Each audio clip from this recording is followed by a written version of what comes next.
What do we want? The Sony Xperia 5 Mark II Pro photo app. When do we want it? Right now. Let's go.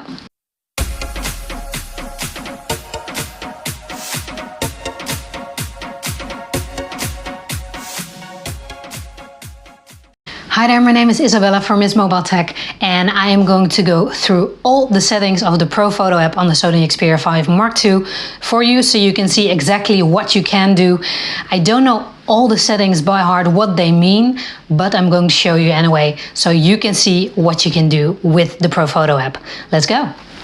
So when you open the app up for the first time, the first thing you'll see is that on the right side of the screen there's a lot going on, but on the left side of the screen it's fairly quiet.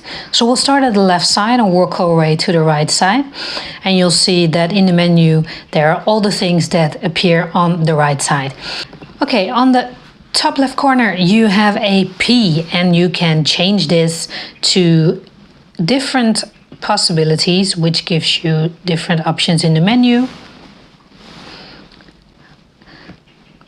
And then you will also see that if you switch it to auto, a lot of the setting options will go off because you set it to auto. There we go. Then we have here on the top left corner, seeing what kind of memory you're using, internal or SD card, and next to that also how much of the memory inside is left.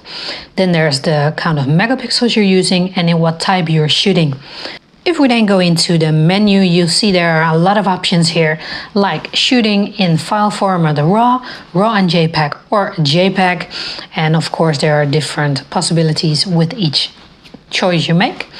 Aspect ratio can be 4:3 in 12 megapixels, 16:9 in 9 megapixels, 1:1 in 9 megapixels, and 3:2 in 10 megapixels. Each setting, of course, it also depends on what you're shooting and what is the outcome going to be. Here we go. Super wide lens correction. No.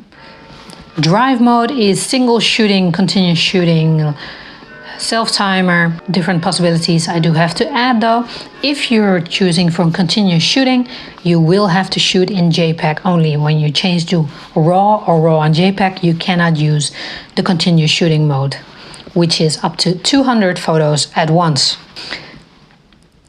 You get feedback and the camera setting and memory. When you see that, you'll see a lot of the memory settings. Moving on to exposure and color. First is the metering mode, which gives you 3 options: multi, center, and spot. The flash mode, which has, of course, an auto, fill flash, red eye reduction off, and torch. Zero auto gives you D-range optimizer, auto HDR or off. Soft skin effect, you can turn it on so your skin is softer. I don't really like that, so I always turn it off. Focus.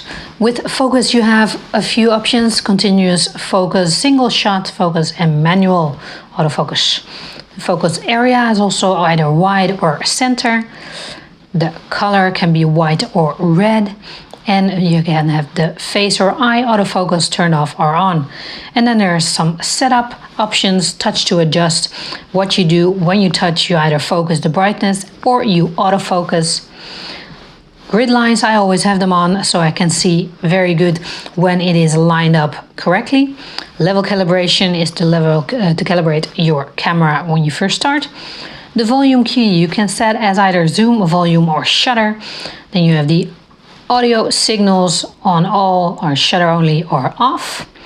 And here is data storage, which it has internal storage or SD card. Save location, location settings on or off.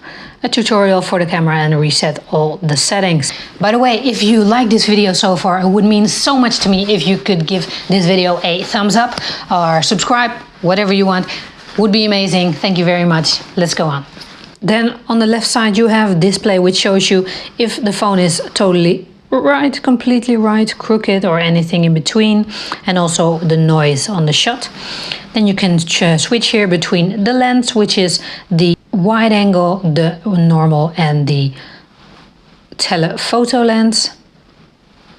Underneath here you have some standard information about settings that you chose, that it's in. If we then go on to the right, you can see you can change this all the way to -2, and from -2 up to +2. Autofocus on or off.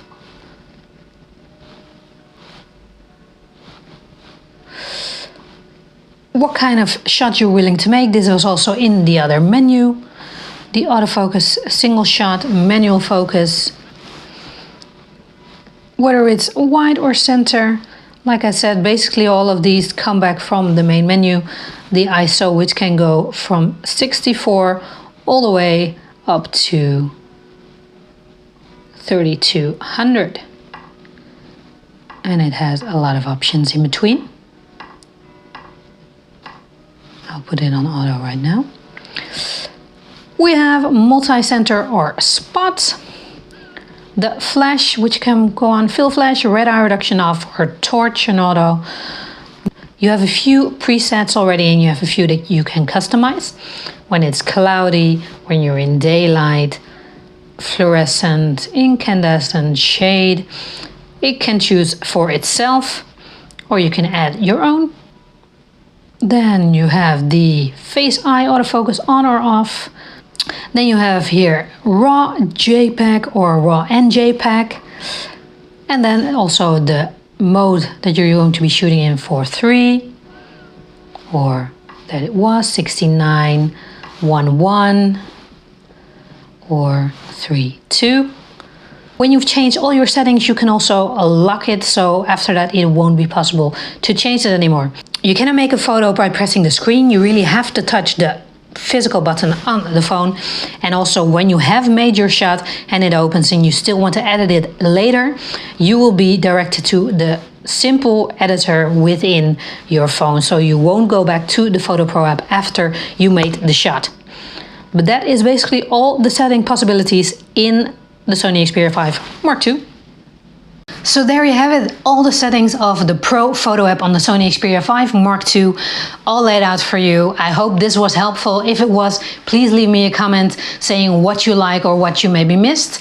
If you are interested in shooting video with the Cinema Pro app, I will link it down below. Probably by the time you're watching it, this will be live as well. If not, then it's just a little bit longer. Thank you very much for watching. If you loved it, a like would be amazing, a sub would be even better. And I hope to see you in the next one. So stay safe and have a very good day. Bye.